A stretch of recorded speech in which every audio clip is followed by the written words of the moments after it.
नमस्कार दोस्तों, कैसे हो आप सब। आशा करती हूँ आप लोग ठीक होंगे।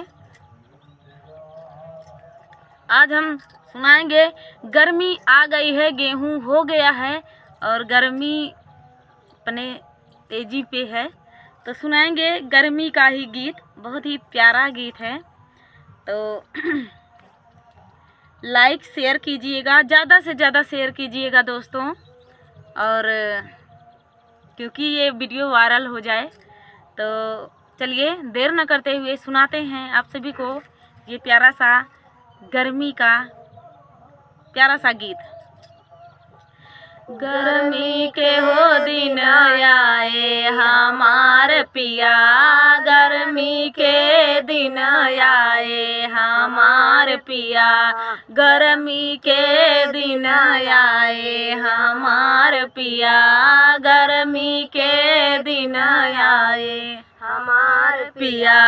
पोछत पसीनवा के भीगे अचरावा, पोछत पसीनवा के भीगे अचरावा, रही रही के अकुलाए हमार जिया, रही रही के अकुलाए हमार जिया।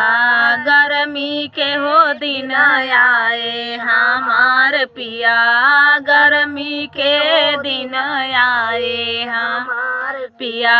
छत पसीनवा के भी गई अचरावा, पोछत पसीनवा के भी गई अचरावा, रही रही के अकुलाए हमार जिया, रही रही के अकुलाए हमार जिया। गर्मी के हो दिन आए हमार पिया, गर्मी के हो दिन आए हमार पिया।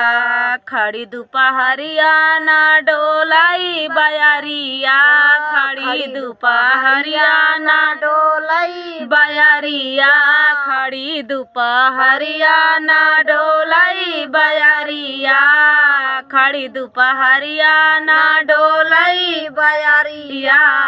घमवाया बरसाए हमार पिया, घमवाया बरसाए हमार पिया। गर्मी के हो दिन आए हमार पिया, गर्मी के दिन आए हमार पिया। बिजली कटी कैसे कूलर चलाई, बिजली कटी कैसे कूलर चलाई, गर्मी सहियो ना जाए हमार पिया, गर्मी सहियो ना जाए हमार पिया। गर्मी के हो दिन आए हमार पिया, गर्मी के दिन आए हमार पिया। का करी सखिया ना सोवई ललनावा, का करी सखिया ना सोवई ललनावा, रही रही के जाग जाए हमार पिया, रही रही के जाग जाए हमार पिया। गर्मी के हो दिन आए हमार पिया, गर्मी के हो दिन आए हमार पिया। कच्चा कच्चा अमवा पुदीनवा कई चटानी, कच्चा कच्चा अमवा पुदीनवा कई चटानी, सतुआ खूब मन भाए हमार पिया, सतुआ खूब मन भाए हमार पिया। गर्मी के हो दिन आए हमार पिया, गर्मी के हो दिन आए हमार पिया।